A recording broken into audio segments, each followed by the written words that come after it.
안녕하세요. 다정한 이웃, 다정이가 전하는 다정한 정신분석 이야기입니다. 오늘도 다정한 이웃이 되어 그동안 심리상담가로서 경험한 것을 토대로 정신분석 관점에서 꿈을 잃어버린 사람에 대하여 다뤄보려고 합니다. 오래전 IMF 시절 몇 명의 노숙인을 만나면서 인간이 꿈을 잃어버린다는 것이 얼마나 불행한 삶을 안겨주는지 그들의 무기력한 삶의 모습을 보며 생생하게 경험했던 적이 있었습니다. 오늘은 미래를 열어가는 힘, 그 생동감을 갖기 위해 우리들의 삶에서 꿈이 갖는 의미와 중요성을 살펴보겠습니다.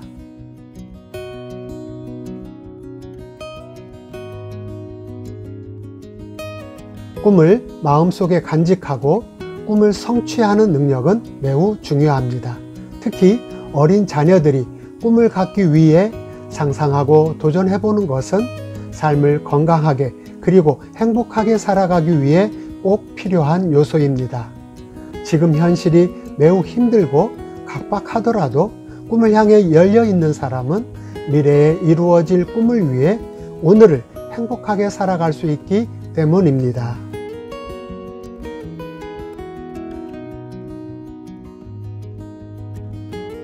그러나 어떤 어른들은 꿈에 대해 다소 회의적인 태도를 취하기도 합니다. 이제 이 나이에 무슨 꿈이여? 그런 건 젊은 사람한테나 물어봐. 라며 노년의 시간을 지루하고 따분하게 보내는 분들도 의외로 많이 있습니다. 그러나 노년의 삶이라 할지라도 꿈이 있고 없음은 전혀 다른 차원이며 노년의 삶의 가치와 의미를 만들어가기 위해서라도 꿈은 꼭 필요합니다.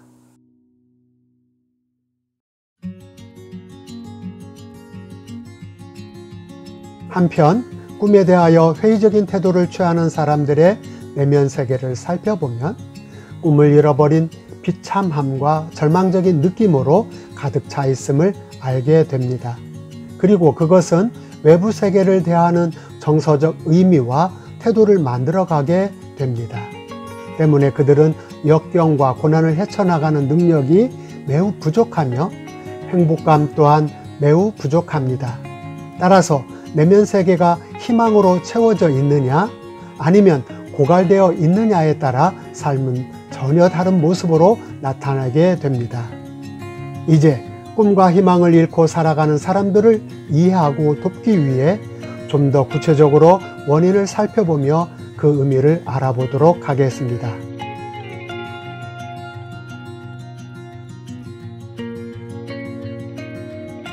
첫째, 너무 많은 좌절을 하면 꿈과 희망을 간직할 수 없습니다. 마음의 상처가 될 정도로 실망이나 좌절을 많이 겪은 사람들은 꿈과 희망을 너무 쉽게 포기하고 세상에 대한 희망을 포기하게 됩니다. 어렸을 때부터 절대 끊어질 수 없는 깊은 사랑으로 연결된 대상이 있다면 사람은 아무리 어려운 역경과 고난이 닥친다 해도 결코 좌절하지 않습니다. 왜냐하면 그들의 내면 세계에는 외부 현실과는 다른 희망을 지지해주는 좋은 대상들이 여전히 살아있기 때문입니다. 그렇습니다. 사랑으로 연결된 대상 관계는 꿈과 희망의 씨앗이 되어 열매를 맺을 수 있는 정서적 에너지를 제공하는 자원이 되기 때문입니다.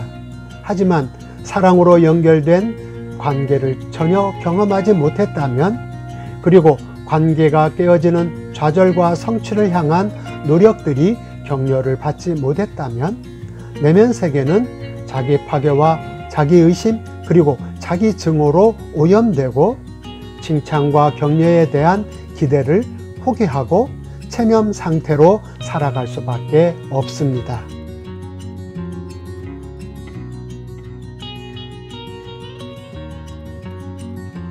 둘째, 세상을 정복하겠다는 의지를 잃으면 꿈과 희망을 간직할 수 없습니다. 꿈과 희망을 간직하기 위해서는 의지, 즉 많은 에너지를 필요로 합니다. 의지가 없는 꿈은 공상이며 현실을 회피하기 위한 수단이 될 수 있습니다. 의지가 약한 사람은 귀찮아요, 몰라요, 어떻게 되겠지요 와 같이 나태한 모습을 보이고 일상에서 자주 늘어지며 지루해합니다. 이런 사람들을 우리들은 게으른 사람으로 이해하기 쉬운데, 이들은 마음의 상처에 의해 무력감이 형성되고 자발적 동력에서 나오는 의지가 손상되었기 때문입니다. 인간의 심리 발달 과정을 살펴보면 어릴 적 아이들이 성장하면서 부모들의 완고한 태도와 요구들이 너무 위협적으로 느껴져 순응하거나 또 부모들에게 순응할 때만 사랑을 해주거나 인정을 해주게 되면 아이들의 자발적 움직임에서 발생되는 의지는 손상을 입게 됩니다. 실제로 어떤 부모들은 아이들은 미리 길을 꺾어놔야 돼요 라고 말을 하는데, 이것은 아이들에게 치명적인 손상을 주게 됩니다.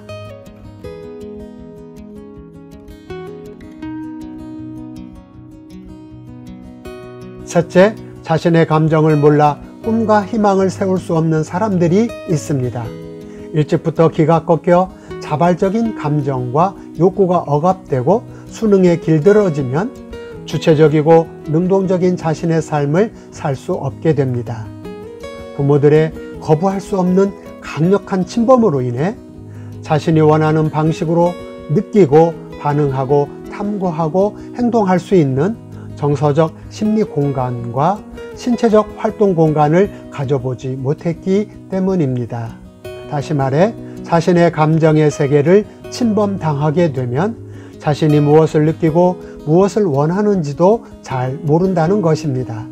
예를 들면 아이들이 장난감에 집중되어 놀고 있을 때 일방적으로 껴안는다든지, 또는 교육적인 입장에서 훈계를 한다든지, 또 아이들이 안아달라고 요구할 때 도리어 바닥에 내려놓는 등 부모들이 둔감하여 아이들의 감정 세계를 섬세하게 읽어주지 못하고 일방적으로 파괴시켜버린다면 아이들은 자신의 감정을 잘 모를 수 있습니다.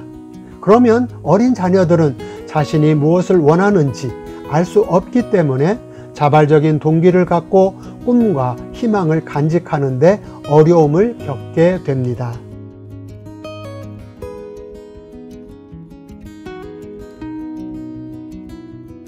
넷째, 부모에게 순종적으로 성장한 사람은 자신의 꿈을 갖지 못합니다.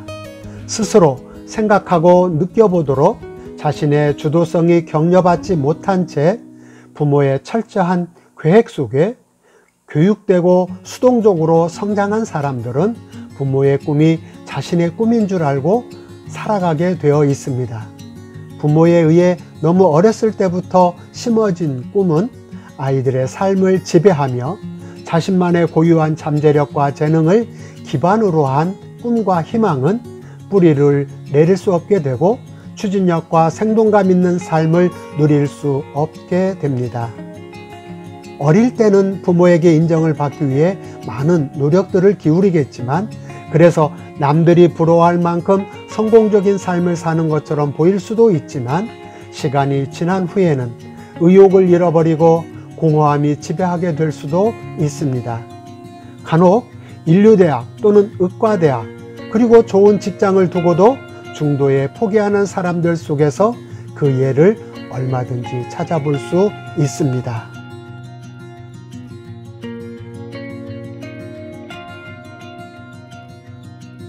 다섯째, 생존을 위해 살아남기에 급급했던 사람은 꿈을 가질 수가 없습니다. 너무 가난하였거나 가정폭력이 난무했거나 불의의 사고를 당했거나 누구도 도움을 줄 수 없는 각박한 상황에서 홀로 감당해온 사람들은 긍정적인 상상의 세계를 펼쳐볼 수 있는 정서적인 여유가 없습니다. 마음의 여유가 없이 살아왔기에, 정서적인 고통을 너무 많이 겪어왔기에 정서적인 삶은 자신과는 상관없는 것으로 인식하고 나아가 또는 그런 것은 사치라고 생각하고 정서적인 삶을 차단합니다. 그리고 오로지 생리적인 원초적 욕구를 충족하는 데 만족해하며 인생의 의미나 가치를 세워가는 것에는 무감각해지며 삶이 건조해집니다.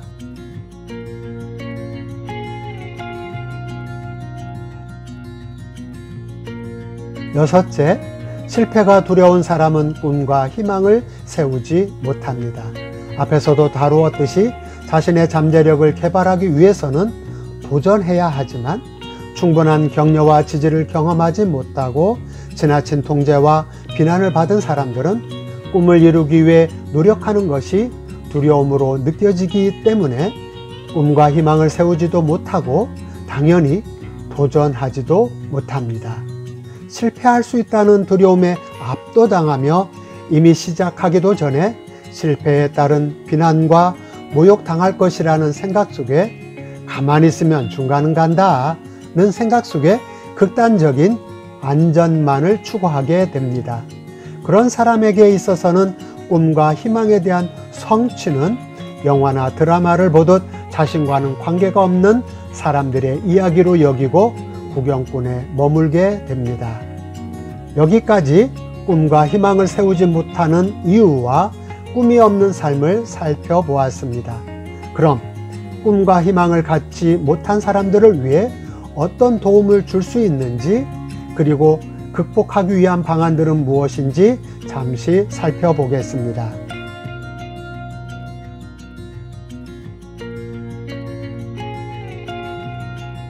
실패에 대한 두려움으로 희망을 잃은 사람들은 훗날 행운이 다가온다 해도 그 행운을 내 것으로 잘 활용하지 못하게 되는데, 그것은 그들 내면 세계가 실패에 대한 두려움과 패배감이 지배하고 있기 때문입니다. 따라서 꿈을 이루어가는 삶을 위해서는 내면 세계에 변화가 일어나야 합니다. 자신의 두려움과 패배감으로 가득 찬 내면 세계를 깊이 있게 탐구하고 내면 세계를 압도하는 나쁜 대상들이 무엇인지를 깊이 이해해야 합니다. 그리고 그 나쁜 대상들로부터 벗어나기 위한 치열한 자신과의 싸움이 필요합니다. 이를 위해 심리 상담을 통한 전문가의 도움이 필요한데, 나를 압도하는 내재화된 나쁜 대상들로부터 벗어나 홀로 내면 세계를 희망으로 채워간다는 것이 결코 만만치 않기 때문입니다.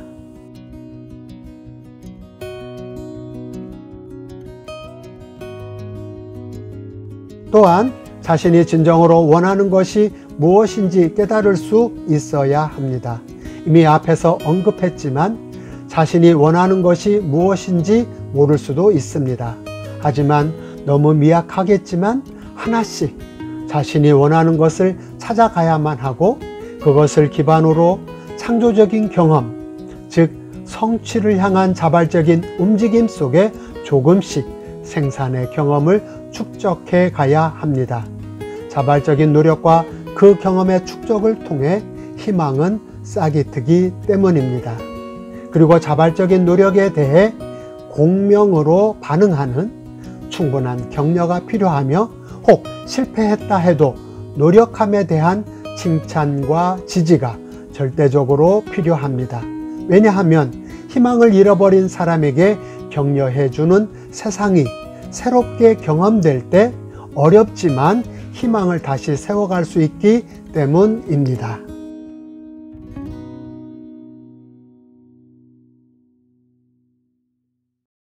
에이, 이제 이 나이에 무슨? 전혀 그렇지 않습니다. 꿈과 희망이 이끌어가는 삶은 나이와는 전혀 상관이 없습니다.